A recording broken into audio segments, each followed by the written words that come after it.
All right. What is up? Welcome back to another amazing, exciting, best episode ever of How to Invest in Commercial Real Estate. What up? What's up? We're back. Yeah, so a lot going on. I figured we could kind of get into some of the acquisitions we're looking at right now. Yeah, I think it's a good idea.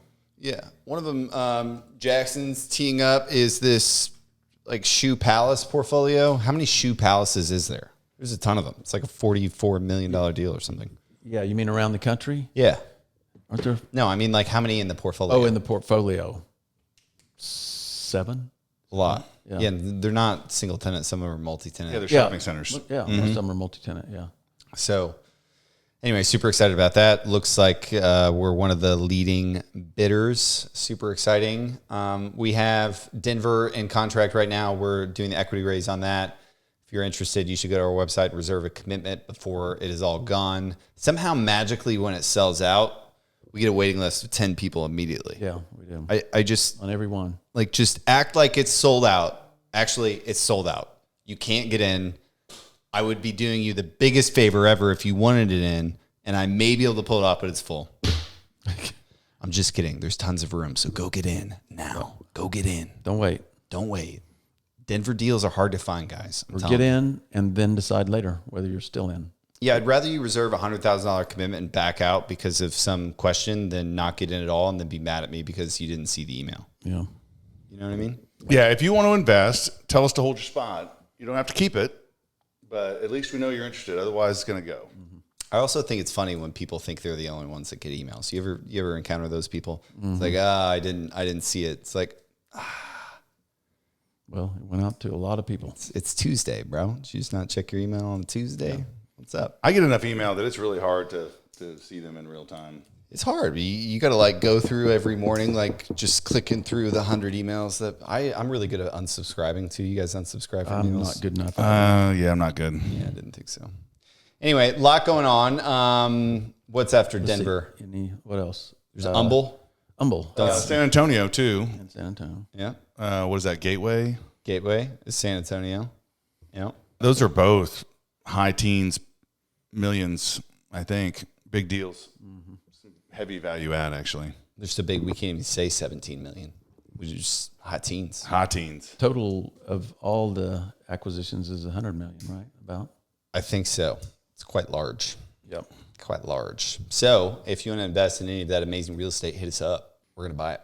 All right, Brian, you got a game to kick the show off. Yeah. So we did this before, but I've got some deals here. We'll go through one or two or all of them, whatever. And I want you guys just to go through the OMs and tell me what you like, what you don't like, and at the end tell me if you'd send out an offer on these. The first one is, I'm not going to name it, but it's in Chattanooga, Tennessee. Gotcha. Do you guys have that in front of you? I'm impartial just because I never want to say the word Chattanooga.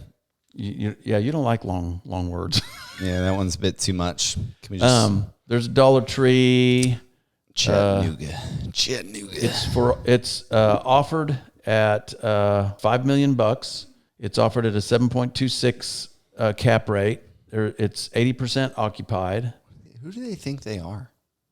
At the 7.26. Chattanooga 7.26. It's like in the back of a Walmart parking lot, not close to a road. It is kind of off. It looks like it sits off, but it's kind of between these two roads where one is a huge highway that's 128,000 cars, and then not too close to another road that's 32,000. You know, the immediate 1 mile population, not great, 3,500, but 3 mile and 5 miles, not bad at 51,000 and 143,000. Did you say 35,000? 35,000 what? In the 1 mile population? No, 3,500. 3,500. That's pretty small. 3,500. Yeah. It faces, it's shadow anchored though, right? By it's Walmart. a super center. Hey, I do like the developer. Do you notice how there's no elbow space? He's been paying attention. He's been listening to the podcast. Yeah. I appreciate you. Yeah. Thank you. One long. Average household income is not fantastic. I'll do the 3 mile is 70,000. So it's not terrible. Mm-hmm. Kind of middle of the road there. Let's see. The good news with this one is they're selling it at a 7 or 7.5 cap, which is too low. but you've got a decent amount of vacancy that Yep. you might be able to fill. Yeah, that's one of the reasons I put this on here. I mean, are they just not answering the phones? Who's got 20% vacancy in a good piece of real estate? I mean, if you're not going to Walmart though, you're not going to this center. That's right. We'll throw a picture up for you, but that's really the main drawback for me is that you only have the attention of Walmart shoppers. That's it. Attention, Walmart shoppers. I had to. Yeah, I you had did. to, You guys. did. Get some Walmart shoppers. There's a shopping center over there. Yeah, this is an 8 cap tire kicker. If they call you back and they're not just inherently pissed, then you could explore it. That's kind of what I thought. Rents are okay. They're not high. They're not super low, but for me, you're right. You're going to throw out an 8.5, maybe even on this, and see if you get any traction. Yeah. And then if you lease the vacant space, you push it to a 9, and then you've got some return for this risk of just being in the Walmart parking lot. Otherwise, I'm a pass on Chattanooga. It's right next to the airport, so that I don't know how many visits that gets a year. Yeah. You hope to God that Walmart never leaves. All right. Let's go to the next one. It's in Humble, Texas. I put it on here because we have a little bit of knowledge in Humble since we're looking at another one.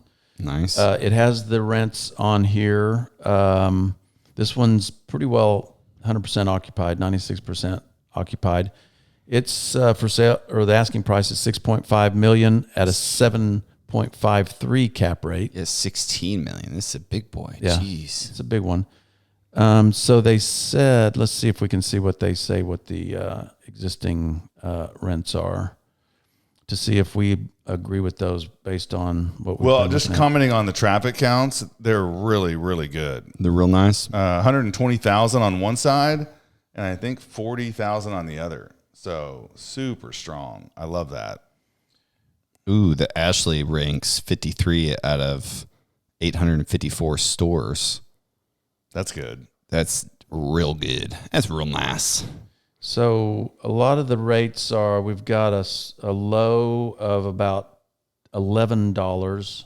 We've got some 13, 15. Oh, here you go. Love that chicken from Popeyes. The average is probably high teens. What have we looked at on our other? Well, Humble? what I don't love on the rents is they're these are all bigger spaces. So if they were 1,500 square foot spaces, then I would say the rents are low or in line. They are big, aren't But they? you got 5,000 feet at $20 a foot. You got 3,000 feet at 17. You got a Popeyes paying 20 with a lease ending at the end of the year. If they don't have any options, you could bump that. You get in a fight with those guys. That'd So be fun. I mean, generally though, with the traffic counts, they're just so strong. We'll get to the demographics here in a minute, but I imagine those are decent. The net operating income they have growing. I don't know if we have visibility on the increases. What's the asking cap rate? 7.53. Okay, so you might get there with Then Here's little the over thing, 8. right? Like it's a $16.5 million ask. 7.5 of that is the Ashley. Can I buy the $9 million that Ashley's not in? Oh, yeah. You Good point. Just really not trying to have $7.5 million of real estate exposure to Ashley Furniture in Humble, Texas. Yeah. You know what I'm saying? Mm-hmm. Even though it's a top performing store, good traffic counts. I mean, could be. you're really close to the airport, George Bush International. That's got to count for something. Is that outside of Houston? In North Houston. Yep. Humble is north, and George Bush is North Houston.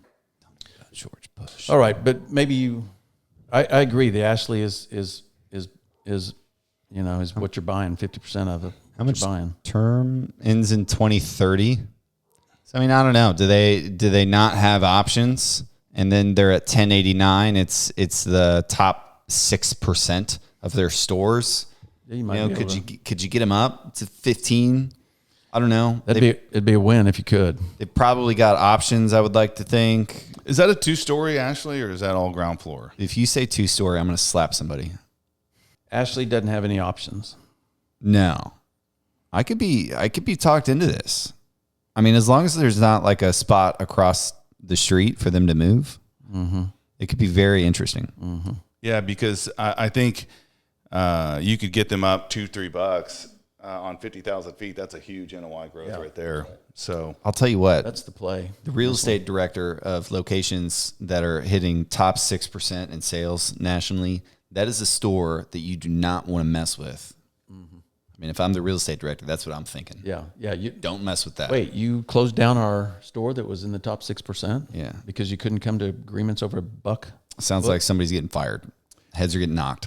yeah, I kind of like this. I would probably try to call the broker and see where he thinks it might trade. I don't know that I could make the numbers work at 7.5, but probably would try to stretch with some rent growth factored in at 8 or 8.25. Yeah. Jackson's probably looked at this one since it's right down the street. Yeah, I'm sure he has. All right, let's do one more. Jackson's wrong. You want another We one? haven't We're looked at going long here. No, we can go. We can move on. Okay. Yeah, let's go to today's topic. Okay. Today's topic, deal killers. These things will silently kill your deal if you allow them to. And a lot of them are just purposeful decisions that you make going in because somebody told you early on to not make these stupid decisions. We're going to do you that favor. All right, tell us what they are and we'll discuss them. Yep. So number one, bad debt. Bad debt. Yep. Bad debt being possibly floating debt. Yes, I think that's super risky most of the time. This guy, we get a ton of floating debt deals, and he's like, "Yeah, let's go get floating debt." And Brian's like, "Hey, let's not get floating debt." And now he's on Team Brian's like, "Oh, I said don't get it the whole time." We need to rewind the tapes. Fortunately, the times we've done floating debt, I think we've made a conscious decision because interest rates have spiked, and we decided to do it. And fortunately, it's worked out. I've advocated for very few floating debt deals. I don't know if you're talking about Andy or whoever, but it wasn't me. It wasn't me. Wasn't me. It's only like 15 or 20 million of floating debt. It's prime minus 40. I feel really good. You know, another thing is having too short of term where you're forced to refi. That's a good one. When maybe the market is not advantageous, or you are trying to reposition an asset and you haven't got the plan executed yet. You don't want to be trying to refinance when you have major vacancy or the market downturn. So I've seen people make that stupid mistake, and then they exacerbated it by getting an interest-only loan that doesn't cover with full debt service, full principal amortization. Like, what are you doing? Like, if it doesn't work, you're screwed. You're totally screwed. Yeah, IO is not increasing your profit. It is just increasing your temporary cash flow. That's it. Just understand that. Most people are like, oh, look, I got IO. Okay, so your returns aren't better, but they're pitching. See, the cash on cash went up. Yeah, but your returns aren't any better. Yeah. So, and then the last one I would say is too much debt. Going too high of leverage, getting mezzanine debt, getting short-term bridge loans, all of that stuff. Like, there's a reason they charge 15, 20% and a point in, point out, 2 points in, 2 points out. It's because they're losing a lot of those loans. You know what I mean? Mm-hmm. Yeah, bridge debt can eat you alive. The wrong kind of floating debt can eat you alive. Over leveraging can really cause you problems. To me, it's a red flag, right? It's one of the first people I send the deal to. And when my lender says, hey, it sucks, which never happens, by the way. But when they say, hey, it sucks, it raises a red flag because I'm like, they're just doing the math. It's not like they're partial about this deal in Denver or wherever the heck it is. They just want it. Hey, a good lender can really help you underwrite deals and help you evaluate where the risks are because they don't want to be wrong just like you don't want to be wrong. Mm-hmm. All right, what's our next one? Bad location, bad real estate. Yeah, I'm against bad location, but we try to get sold on bad locations. People say, "Oh, the population is moving this direction, or it's getting gentrified." Well, yeah, that takes 10 years. So, how do people get tempted to buy bad locations? Cheap. It's cheap relative to other comparable properties. Yeah. Meaning higher alpha, higher yield. They're tempted by cash flow. They're tempted by momentary greed. Let's call it. Yeah. I mean, you're getting more yield because of the factored in risk. Mm-hmm. And if you don't see it that way, then you should not be in this business, right? When you see abnormally high yield, another red flag. It's like, why am I getting this much money? Well, it's because nobody can see your building. If that tenant leaves, you're screwed. Yeah. Yeah, and you guys can look at these and see, when you look at it, is there a bunch of grass around it, a bunch of greenery, or are there buildings and traffic and houses? Mm-hmm. Does it have frontage to a high traffic road, or is it set back? Can you see it from the road? And we're talking retail here specifically. If you can't see it from the road, if it's hidden, if it's maybe perpendicular to the road. All of those are barriers to renting. And we've run into them in a couple of deals that we've purchased. Yeah. And so it is really, really important to have a metrics that works. For us, we've talked about it before. We want greater than 20,000 cars right in front. We want frontage on a major road. We want more than 3,500 people within a mile. Yeah. I mean, for me, I'm thinking around $100,000 within 5 miles. But if the 10-mile radius is also 100,000, then it's probably not big enough market. You see what I'm saying here, guys? The 5 mile needs to be 100,000, but I want it to be part of a bigger market. If it's like 100,000 people in the middle of nowhere, that might not be good enough. Average household income, if it's $40,000 of average household income, that means you have a bunch of people in the poverty line in the vicinity, and new retailers, national retailers, are not going to want to go there because there's just not enough money, disposable income to buy their stuff. I think we talk a lot about buying streams of cash flow, and people who really get that, I think, get tempted into this mistake because they were just like, oh, I was just trying to make more money. It's like, yeah, we all were, but you don't take unnecessary, stupid risk in order to do that. You still make good decisions, good investments. Yeah. Okay, next one. I think everyone... I don't know. I think for me, when I first started modeling deals, it was a problem that everything worked. And it was a very important thing that I learned, and it is shit in, shit out. Bad assumptions will kill your deal more than anything. If everything is working or if everything is not working, at some point you need to look at what you're feeding into this model. You really need to get accurate rent growth assumptions. We're able to do that through our historic rent growth all over the country that we can see in real time, along with publicly available information. And you can get data points all over from anywhere all the time, but you have to focus. One is your exit cap rate assumption. Yeah, that's one where you can really get trapped. I think people think, oh, I'm going to buy this, I'm going to fix it up, and it's going to be worth more than I bought it for, or the cap rate is going to be different, and a lot of times it's not. In today's market, a lot of the times it's the opposite. By taking away a lot of the value add, you can give yourself a lot of cap rate expansion. Right. Well, one of them for me is, let's say you have, a 90% occupied building, and your assumptions are that you're going to work hard to lease that other 10%. And so you're building that in your mind. Hey, within 6 months, I'm going to lease this 10%, and I'm going to do it for this rate, and I'm going to build in some money for some TI and leasing commissions. Mm-hmm. But you didn't assume any of the other 90% ever went out. Mm-hmm. Well, you may not have enough capital then, because one of those tenants on the other 90% is probably going to bail in that same time period. And so how long do you take to release that? And so you need to have both the positive assumptions correctly, but also some of the downside assumptions correctly. And so, like you say, if you're not getting those right, you're going to struggle. But what I will say is it's more important to have the deal work at what you're buying it at, and you're not going to achieve your upside, and also a little bit of factors on the downside already in place. If it works at its current level with a couple of downside factors, then you're probably pretty safe. And if the good things happen, if you're able to lease that space, you're able to improve rents, well, then you really hit home runs. And if you're new to the game, I would play on that side of the field versus this other one where everything's going to go right. Yeah. Another really common bad assumption that I saw over the past couple of years was, we all saw debt almost double over the course of 12 to 18 months. And I saw in a lot of people's modeling that it would just magically get cut in half in the following 18 months. It's like, I know it's 7% now, but things will go back to normal. In 2 years, we'll pencil in a magical refi, and then our cash flow just jumps through the roof. It goes way up. I'm like, what if rates don't, magically get cut in half? Yeah. And then there's just no answer, right? So you can't do that. That's a bad assumption, and it's going to completely skew the model, and you're going to look like a fool. Okay, what else?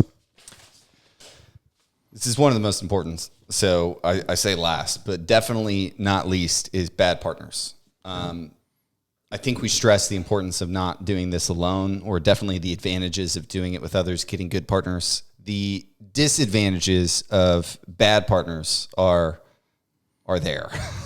We've had good partners and we've had bad partners. So all of the partners that we've used that watch this podcast, you're not going to know who you are. Or you may assume who you are. But I didn't say who I thought our good partners were or our bad partners. Oh, I'll tell you who our bad partners. Yeah, they know. But this isn't just in real estate. This is in any business, right? In life. Yeah. I had my brother told me a long time ago that picking your business partner is as important as picking your spouse. Aww. And at the time, love you too, Brian. He told me that a long time, 20 years ago. And now that I've been through different businesses since then, he was right. I'll say this. Here's the thing about partners, guys, is that I make assumptions and I go about handling my business a certain way, and I'm going to do things the right way, whether people are looking or not. But what I found is that you can't trust all the business partners to be taking the same precaution that you're taking. And they might bend the rules. They might commingle money. They might do things that you wouldn't do. And for me, I have too much trust. I trust that people are going to do the right thing and they're taking care of the business that they tell me they're taking care of. And that's really where I've been burned the most. We're getting too deep. I trust that we're not going to try to file our own tax returns. Like that was just a bait. Like we're not going to try to go through TurboTax and file our own tax returns on a multi-million-dollar development. Yeah. We're not going to do that. We've seen it all. Yeah, we have seen a lot. The more you partner with people, the more you see. But it is so important to really try to establish their track record, some of the assumptions that they take, and some of the standards and character that they live by. And that will help you. Is because when shit goes down, okay, you got to know that partner has your back as much as his own. And that is very rare, right? And I've had the fortunate of having a few business partners when things went wrong. They stood in there. They didn't run. They didn't take money. They didn't hide money. They were in it with me to the end. And you've got to have people that are going to be willing to do that, because it's so hard when the pressure builds and you're losing money for people to start thinking of only themselves. And you don't want a partner like that. Yep. Man, you guys are really tearing me up. I wish I was talking about Braden. But yeah, we're not talking about Braden. I'm just kidding. Braden will do that. I'm one of the bad partners that didn't know. All right. Anyway, Four highlights, right? Bad debt, bad location, bad assumption, bad partners. If you can avoid those things, you've got exponentially higher chances of success in those first few deals, I'm telling you. All right, guys. Right. Until next time. Right. Yep.